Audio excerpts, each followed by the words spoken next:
going on, MMA fans? Just real quick, I want to wish everyone a happy 4th of July. Hope you're having a great, for most of you, 3-day weekend.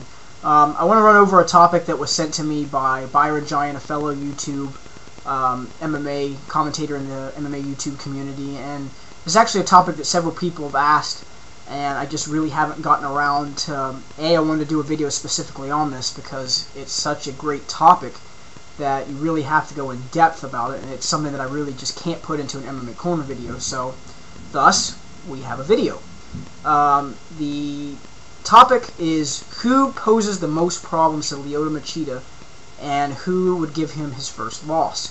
So thus the name of this video is Machida, the first loss. So to really gauge who can give Machida problems, we have to look at Machida's style. Machida, great karate background, has decent clinch work. I think it's a little overrated, and I'll get into that here in just a couple minutes.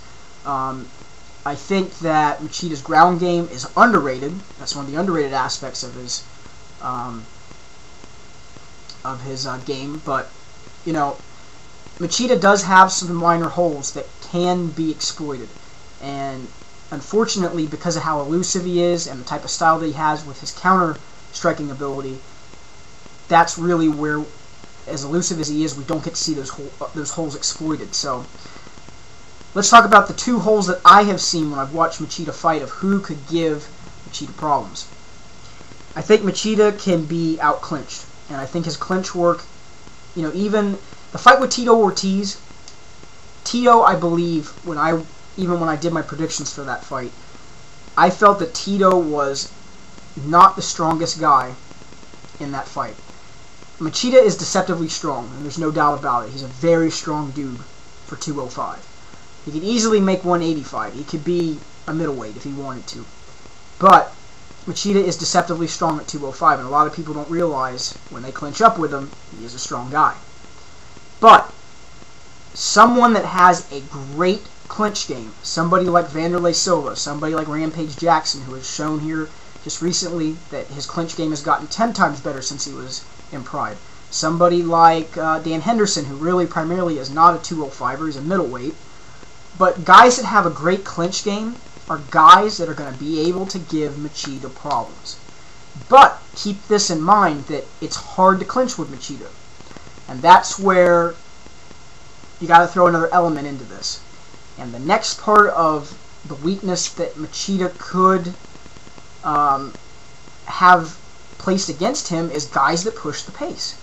You know, someone that'll come in and they won't let one exchange with Machida get in their head, similar to like with Tito. Tito tried to go forward on Machida, Machida circled out using his footwork. And Tito just seemed to be like, well, what the hell am I supposed to do? You have to keep coming at Machida.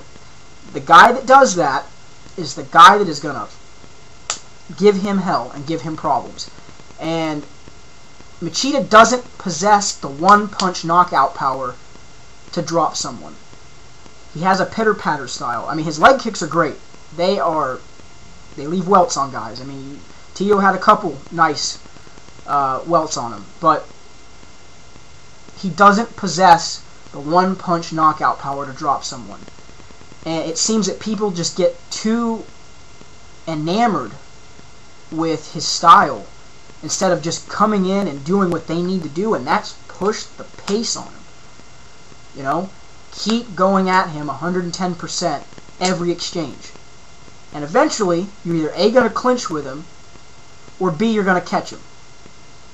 And I think that someone, if they will finally get inside of Machida and they throw a decent enough shot, I think they could hurt Machida. But we've seen guys that the game plan that they have is not the correct game plan. Heath, bad game plan. Sokoju didn't push the pace. He was too tentative. You know, and of course that was his first fight in the UFC, but again, too tentative.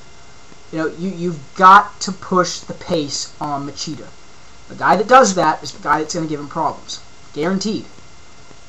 Because there's going to come a point in one of those exchanges where the guy's just going to go 110% at him, and Machida's just going to make one minor mistake, which he has done a couple times.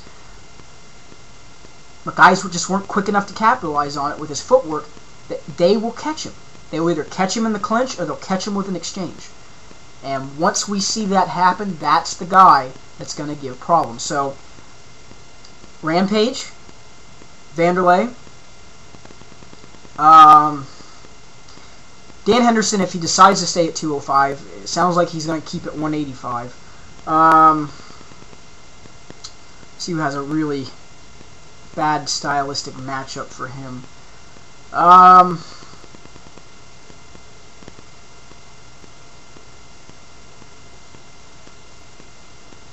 Those are the three guys that really stand out to me, because their clinch games are great, and they push the pace. And Dan Henderson definitely can push the pace on someone. I mean, he did it with Rampage. He constantly came at Rampage. So I think that those are the three guys that really possess the capabilities to give Machida problems. Now, here's the thing. Will Machida lose to these guys? Who knows?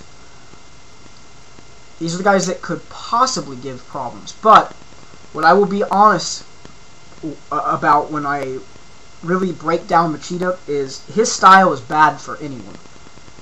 He doesn't allow, in most of his fights, where he does make a mistake, someone to capitalize on it based upon the fact that he uses his elusiveness. If he makes a mistake, he's able to capitalize off of that mistake by using his footwork and transitioning back into a safer position.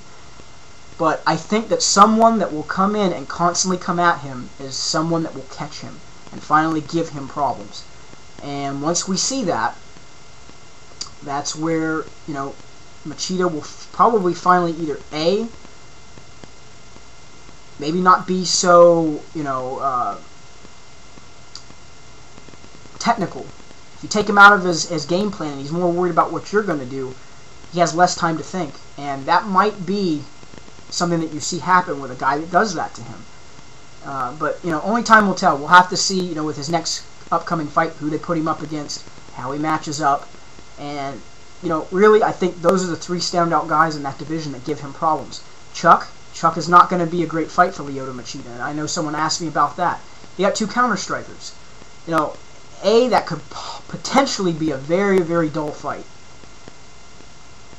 B, Chuck's not going to push the pace on Machida. He's going to wait for Machida to come in. Same thing with Machida. Machida's going to wait for Chuck to come in. So, again, like I said, it could be a potentially dull fight. That's not a good matchup for either one of those guys. So, we'll see what happens and who Machida faces. But those are my opinions as far as who I think beats Machida. But we'll see what happens here when they put him up against someone here on an upcoming card, who he faces and how he matches up stylistically with that person. So, on that note, leave me some comments, constructive, negative, positive, and you guys have a happy 4th, and have a great day.